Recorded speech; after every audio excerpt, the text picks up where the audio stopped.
ជំរាបសួរបងប្អូនខ្មែរទាំងអស់គ្នាដែលនៅក្នុងស្រុកនិងក្រៅស្រុកនៅក្នុងពេលថ្ងៃហ្នឹងមកជួបខ្ញុំបាទទៀតហើយនៅក្នុងការមើលអំពីក្បួនតម្រាខ្មែរ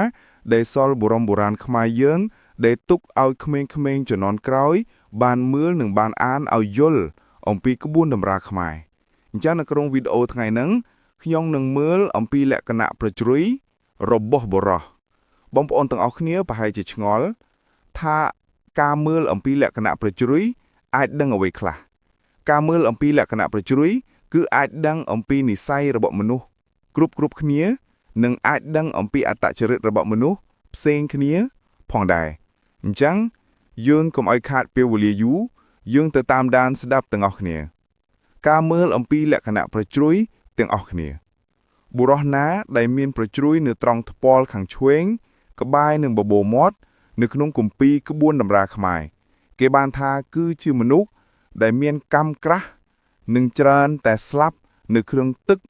ឬក៏ស្លាប់ដោយសារហេតុណាមួយត្រូវតែប្រុងប្រយ័ត្នខ្លួនឲ្យបានល្អអញ្ចឹងនេះជាគម្ពីរ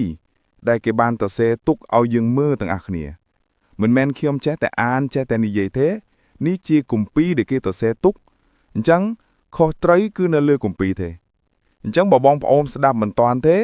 ខ្ញុំសូមអានម្ដងទៀតឲ្យបងស្ដាប់ហើយយល់អញ្ចឹងត្រៀមស្ដាប់មនុស្សព្រមណាដែលមានប្រជ្រុយនៅត្រង់ថ្ពាន់ខាងឆ្វេងក្បែរនឹងបបូរមាត់គេដាក់ថាគឺជាមនុស្សដែលមានកម្មក្រាស់និងច្រើនតែស្លាប់នៅខ្លួនទឹកឬក៏ស្លាប់ដោយសារហេតុណាមួយត្រូវតែប្រុងប្រយ័ត្នខ្លួនឲ្យបានល្អអញ្ចឹងបើបងប្អូនស្ដាប់យល់ហើយខ្ញុំក៏សូមជម្រាបលាបងប្អូនទាំងអស់គ្នាចាំជួបគ្នាក្នុងវីដេអូក្រោយៗបន្តទៀត